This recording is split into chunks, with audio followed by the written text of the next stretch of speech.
प्रिय विद्यार्थी मित्रांनो, मी दीपाली कुलकर्णी देशमुख माझ्या विंग्स ऑफ फिजिक्स या चॅनलमध्ये आपल्या सगळ्यांचं मनपूर्वक स्वागत करते। तर आपण सीईटीच्या परीक्षेसाठी पीवायक्यू ची सिरीज ऑलरेडी केमिस्ट्रीसाठी सुरू केली आहे आणि आता फिजिक्ससाठी पण आपण सुरू करतो आहोत। आता चॅप्टर घेतलेला आहे एरर अनालिसिस। तुम्हाला माहिती आहे की एरर अनालिसिस हा मागच्या वर्षीपासून नव्याने ऍड झालेला आहे, तसंच वेक्टर हा चॅप्टर पण नव्याने ऍड झालेला आहे आणि म्हणून तुम्ही जर याचं थोडंसं स्वरूप समजून घेतलं तर तुम्हाला याच्यावर एक प्रश्न येणार आहे आणि तो एक प्रश्न अगदी अर्ध्या तासाच्या अभ्यासात सहजासहजी मिळू शकतो। आता बघा, तुम्हाला अजून सिरियसनेस नाहीये, पण जेव्हा तुमचा रिझल्ट लागेल सीईटीचा आणि तुम्हाला 1 मार्क कमी पडेल तेव्हा तुम्हाला तुमचं सीओईपी कॉलेज जाईल आणि तुम्हाला मग दुसऱ्या कुठेतरी पीआयसीटी म्हणा दुसऱ्या तरी कॉलेजला शिफ्ट व्हावं लागतं 1-1 मार्कावरून। मग तेव्हा आपल्याला त्या 1 मार्काचं महत्व कळतं, पण तेव्हा आपल्या हातातून वेळ निघून गेलेली असते आणि म्हणून असं होऊ नये म्हणून सुरुवातीपासून फोकस ठेवून अभ्यास करा की एरर अनालिसिस हा चॅप्टर 11वीचा स्किप करू नका। त्याच्यानंतर तुम्ही वेक्टर चॅप्टर स्किप करू नका। अगदी थोडंसं नीट लक्ष दिलं तर 1 मार्क सहजासहजी मिळून जातो। खूप सारे सोपे प्रश्न त्याच्यावर येतात आणि म्हणूनच त्याच्यासाठी काय करायचं हे मी तुम्हाला सांगते। तर नीट लक्ष द्या, एक 4-5 गोष्टी याच्यासाठी लक्षात ठेवायच्या। आता काय करायचं तर आपल्याला माहितीये की आपल्याला आधी शिकायचंय मीन व्हॅल्यू, त्यालाच म्हणायचं ऍव्हरेज व्हॅल्यू, मीन व्हॅल्यू और एवरेज वैल्यू और एवरेज वैल्यू और अर्थमेटिक मीन और अर्थमेटिक मीन और अर्थमेटिक मीन।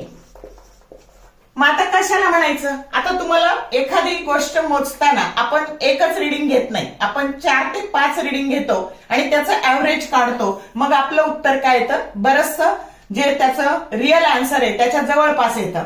आणि म्हणून समजा आपण 5 रीडिंग घेतले, पहिलं रीडिंग होतं A1, दुसरं होतं A2, तिसरं होतं A3, चौथं होतं A4 आणि 5वं होतं A5। आता याचा मीन काढायचा, याला AM असं म्हणूयात। मग आपण या सगळ्याची काय करतो? ऍडिशन करतो।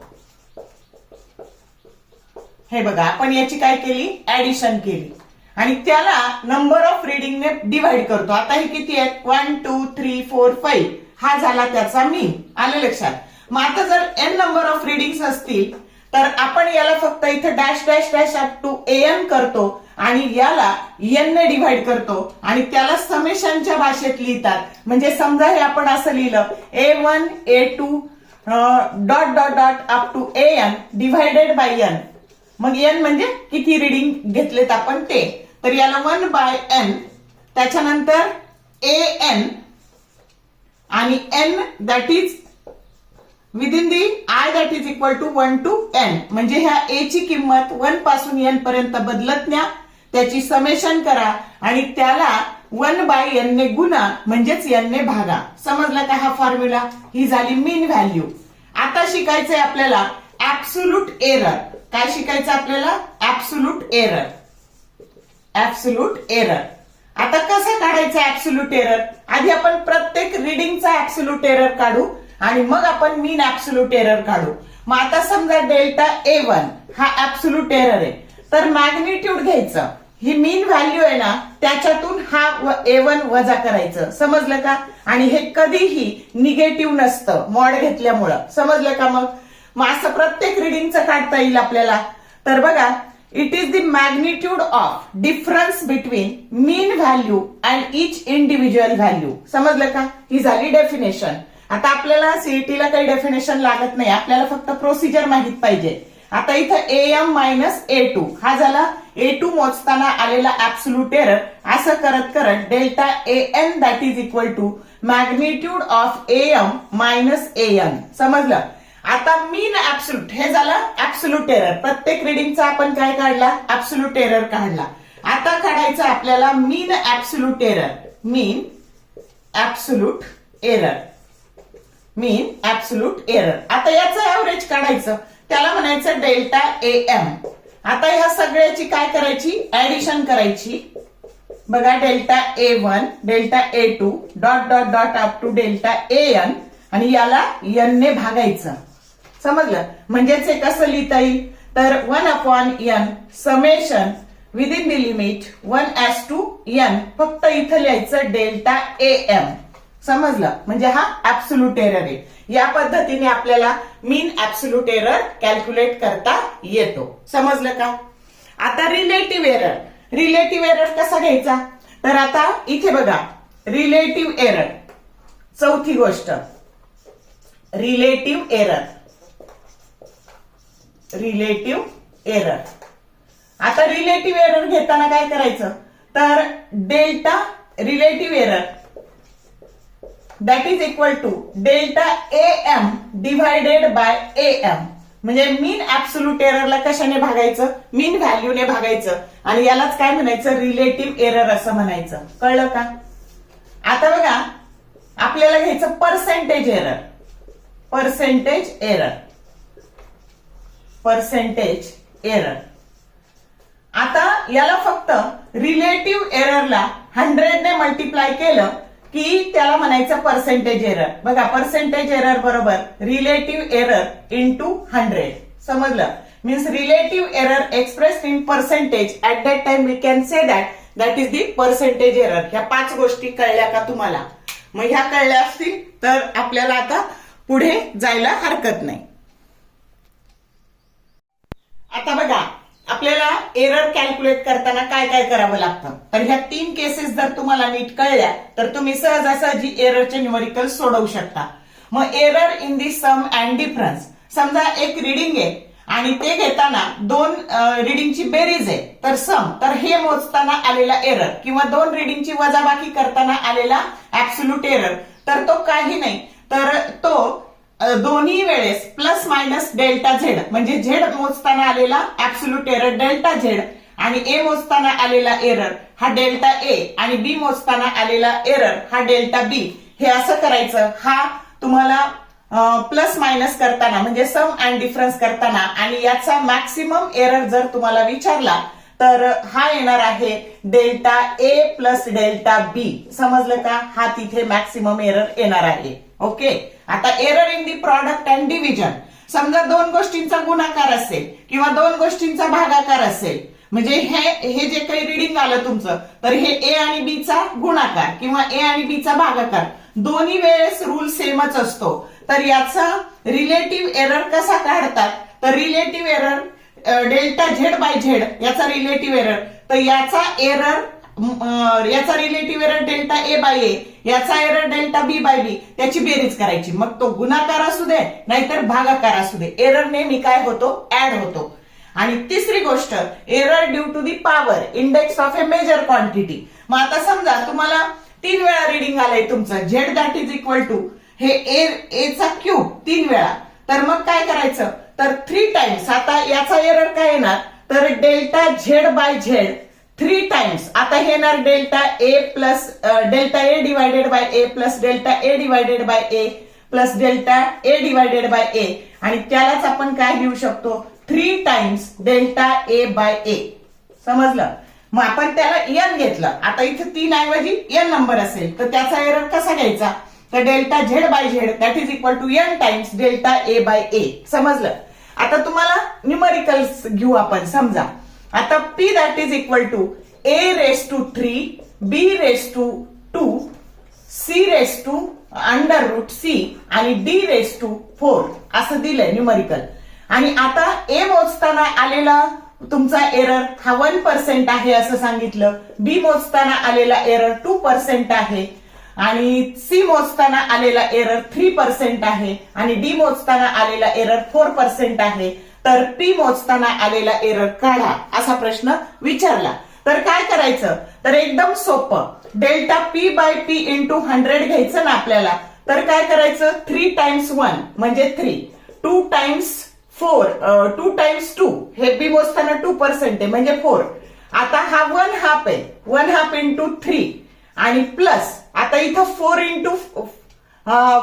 इंटू 4. समजलं का? हा 4 टाइम्स करायचा. मग टोटल काय झाला? हे झाले 12, त्याच्यानंतर हे झाले 1.5 आणि हे झाले 16. टोटल किती झालं? तर 29.5% एरर आला. कळलं का? हे झाले 12 प्लस 16 28 आणि 1.5 म्हणजे 29.5% हा झाला पी मोजताना आलेला एरर. समजलं का कसं काढायचं? मग इथं फक्त रूट पॉवर असेल तर ती 1/2 करायची. मग असे खूप सारे गणित येतात, इतक्या सोप्या पद्धतीने ते आपल्याला सोडवता येतं. आता एरर अनालिसिसचे गणित सोडवताना काही फॉर्म्युले लक्षात असावे लागतात. आता फॉर एक्झाम्पल तुम्हाला कायनेटिक एनर्जीचा एरर विचारला. कायनेटिक एनर्जीचा एरर तुम्हाला मास दिलेलं असतं आणि व्हेलॉसिटी दिलेली असते. मग आता बघा, मास मोजताना आलेला एरर आणि व्हेलॉसिटी मोजताना आलेला एरर. मग kinetic energy that is equal to half mv². मग काय करायचं? हा जो एरर दिलाय ना तो एकदाच घ्यायचा.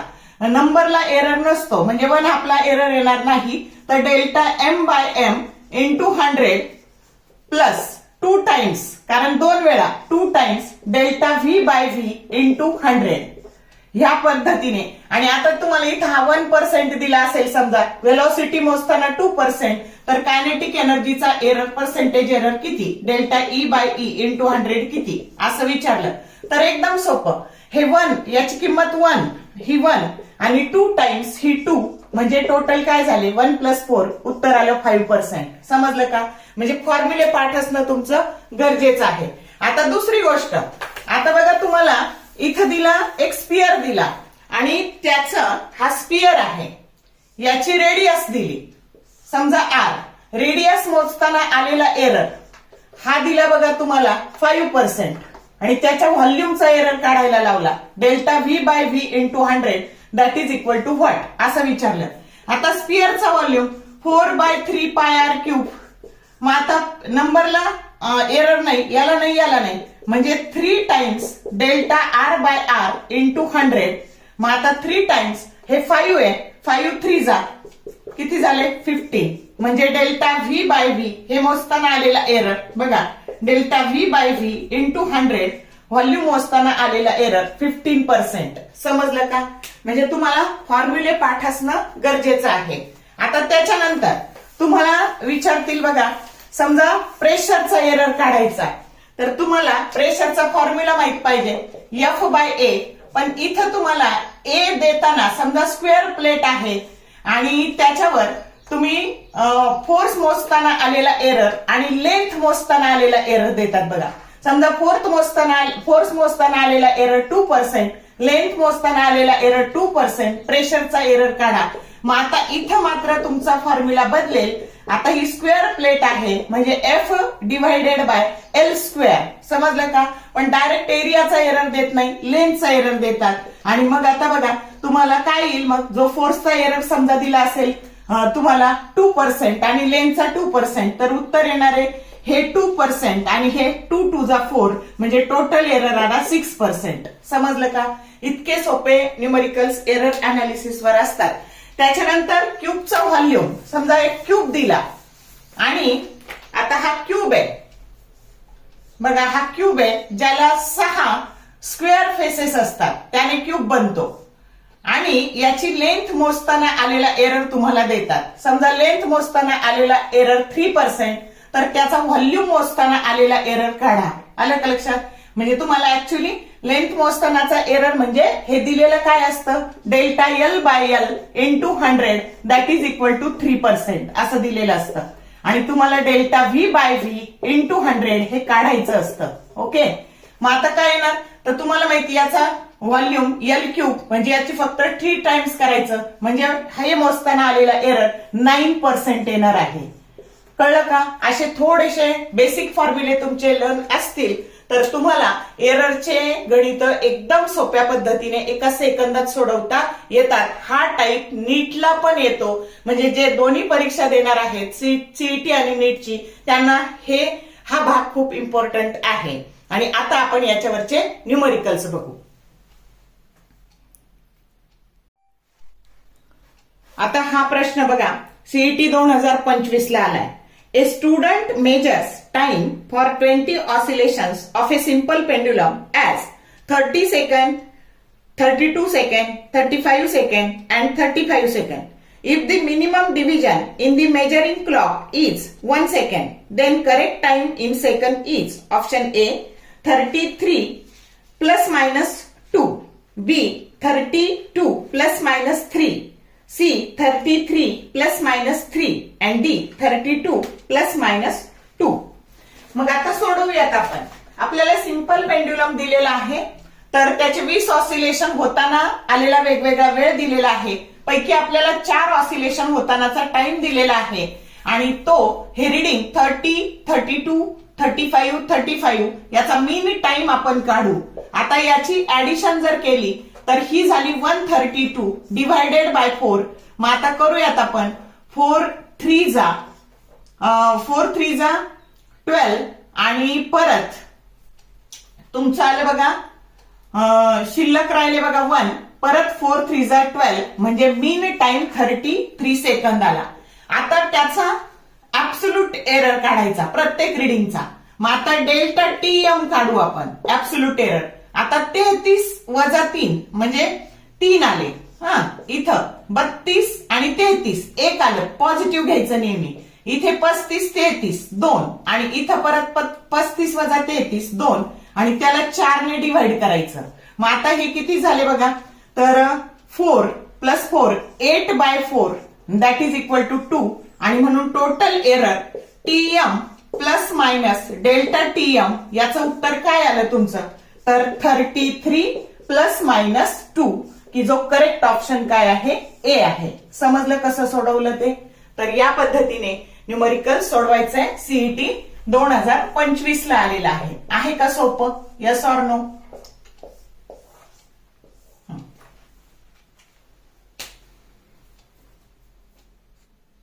आता हा प्रश्न बघा.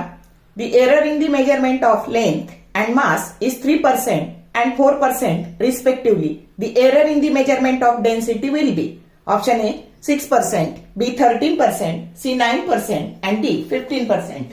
मग आपल्याला काय दिलं आणि काय विचारलंय, तर आपल्याला लेंथ मधला एरर हा 3% दिलेला आहे, म्हणजे delta L by L into 100 3%. Mass मधला error delta M by M into 100 that is 4% आणि डेन्सिटीतला एरर म्हणजे delta rho by rho into 100 हे विचारलेलं आहे. मग आता density that is equal to mass upon volume, volume म्हणजेच एल क्यूब, मग एम अपॉन एल क्यूब. मग आता एरर घेताना काय करतो आपण, आता हा डेन्सिटीचा एरर, मग हा मास मधला एरर आणि 3 टाइम्स लेंथ मधला एरर. मग आता मास मधला एरर 4% आहे आणि हा 3 टाइम्स 3% म्हणजे 3 3 जा 9, 9 प्लस 4 13%. हे उत्तर आलं बी ऑप्शन आला. समजलं का? आता हे तोंडी करायचं कसं, मास मधला एरर एकदाच घ्यायचा 4 आणि हे 3 टाइम्स हे 4 3 3 जा 9, 9 plus 4 that is equal to 13. एवढं करायची गरज नाही. समजलं? हा प्रश्न सुद्धा सीईटी 2025 ला आलेला आहे. The pressure on A square plate is measured by measuring the force acting on the plate and length of the sides of the plates. The maximum error in the measurement of force and length are respectively 4% and 2%. The percentage error in the measurement of pressure is option A 1%, B 2%, C 6% and D 8%. आता आपल्याला काय दिले, तर force मोजताना आलेला error म्हणजेच delta F by F into 100 that is equal to 4%. Length मोजताना आलेला error delta L by L into 100 that is 2% आणि आपल्याला प्रेशरचा पर्सेंटेज एरर काढायचा आहे. समजलं का? मग आता हे काढायचं आहे दॅट इज इक्वल टू 1. आता पी बरोबर एफ बाय ए आणि आता ही स्क्वेअर प्लेट आहे म्हणजे याचा एरिया काय झाला, एल स्क्वेअर झाला. मग आता बघा तुम्हाला काय करावं लागेल, तर delta P by P into 100 that is equal to आता delta F by F into 100 plus हे पॉवर म्हणजे 2 टाइम्स. आता बघा delta L by L into 100. मग आता हे 4% आहे प्लस हे 2 इंटू हे 2% आहे म्हणजे 4% प्लस 4% किती झाले 8%. की जो करेक्ट ऑप्शन काय आहे 8%. जो करेक्ट ऑप्शन डी आहे. समजलं? तोंडी सोडवायचं, एवढं करायचंच नाही. आपल्याला दिसतंय पी बरोबर एफ बाय ए, याचा एरर घ्यायचा आणि याचा जो एरर आहे त्याला 2 टाइम्स करून टाकायचं ही पॉवर, म्हणजे 4 2 2 जा 4 4 + 4 8. आलं लक्षात? एवढं सोडवायची सुद्धा गरज नाही, पण एक्सप्लेन करायचंय म्हणून मी हे सगळं केलेलं आहे. हा प्रश्न बघा. The density of a cube is measured by measuring its mass and length of its sides. The percentage error in the measurement of mass and length are 5% and 6% respectively. The percentage error in the measurement of density is option A 21%, B 23%, C 25% and D 27%. आता आपल्याकडे हा असा cube आहे आणि आपल्याला माहितीये क्यूबला 6 faces असतात आणि त्याचा मास मोजताना आलेला एरर, पर्सेंटेज एरर म्हणजेच delta m/m into 100% that is 5% आहे. आणि लेंथ मोजताना आलेला एरर म्हणजे delta l/l into 100 that is 6% आहे. आणि आपल्याला याच्या डेन्सिटी मधला एरर काढायचा आहे, म्हणजे डेल्टा ρ/ρ इंटू 100% हे आपल्याला काढायचंय. मग आता डेन्सिटीचा फॉर्म्युला काय असतो, तर मास अपॉन व्हॉल्यूम, आणि याचा व्हॉल्यूम काय असतो, तर क्यूबचा जो व्हॉल्यूम असतो तो L³ असतो. मग आता बघा आपण फॉर्म्युल्यामध्ये सबस्टिट्यूशन केलं, m म्हणजे मास आणि व्हॉल्यूम L³. मग आता याचा एरर घेताना आपण काय करतो, तर याची पॉवर 1च आहे आणि हे मोजताना आलेला एरर, मास मोजताना आलेला पर्सेंटेज एरर, आणि प्लस आपण हे डिव्हाइड असू द्या नाही तर मल्टिप्लिकेशन असू द्या, ही पॉवर त्याने मल्टिप्लाय करतो. म्हणजे लेंथ मोजताना जो एरर येणार आहे तो 3 वेळा मल्टिप्लाय करायचा आहे. मग 3 इंटू डेल्टा l/l इंटू 100. मग आता हे दिले आपल्याला 5% आणि हे दिले आपल्याला 6%. मग 6 3 जा 18 आणि 18 + 5 23, की जो करेक्ट ऑप्शन काय आहे, स्मॉल बी आहे. समजलं का? आता एवढं सोडवत नाही बसायचं, काय करायचं, डेन्सिटीचा फॉर्म्युला मास अपॉन व्हॉल्यूम.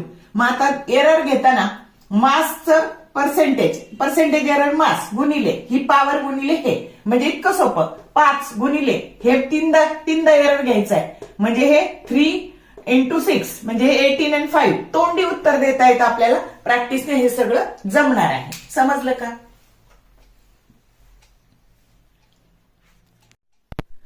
तर हा प्रश्न सीईटी 2025 ला आलाय बघा. Error in the measurement of radius of the sphere is 2%. The error in the calculated value of its volume is option A 3%, B 2%, C 6% आणि डी 9%. आता आपल्याकडे एक स्पियर आहे आणि त्याची रेडियस मोजताना आलेला एरर म्हणजे डेल्टा r/r इंटू 100 हे 2% दिलेला आहे आणि त्याचा आपल्याला त्या स्पियरचा व्हॉल्यूम मोजायचा आहे. तो मोजताना आलेला एअर आपल्याला काढायचा आहे, म्हणजे आपल्याला डेल्टा v/v काढायचा आहे. आलं लक्षात? इंटू 100% हे आपल्याला काढायचं आहे. ओके. मग आता व्हॉल्यूमचा फॉर्म्युला आधी आपल्याला आला पाहिजे, तो आहे volume of the sphere that is 4/3 πr³. मग आता डेल्टा v/v हा एरर आहे into 100 that is equal to, आता जे कॉन्स्टंट असतात ना ते एरर मोजताना घ्यायचे नाही. आता 4/3 हा नंबर आहे, हा घ्यायचा नाही. पाय हा पण नंबर आहे 3.142, हा पण नंबर आहे, तो घ्यायचा नाही. मग आता ही रेडियस मोजताना आलेला एरर, आता आपल्याला माहितीये की एरर जेवढी पॉवर असेल तेवढ्याने त्याला मल्टिप्लाय करायचं. मग आता 3 इंटू आता आर मोजताना, रेडियस मोजताना आलेला एरर डेल्टा r/r इंटू 100, त्याची व्हॅल्यू 2% आहे. मग 2% into 3% that is nothing but 6%. म्हणजे व्हॉल्यूम मोजताना आलेला एरर किती आहे, तर तो 6% आहे, जो करेक्ट ऑप्शन सी आहे. समजलं का? इतकं सोपं आहे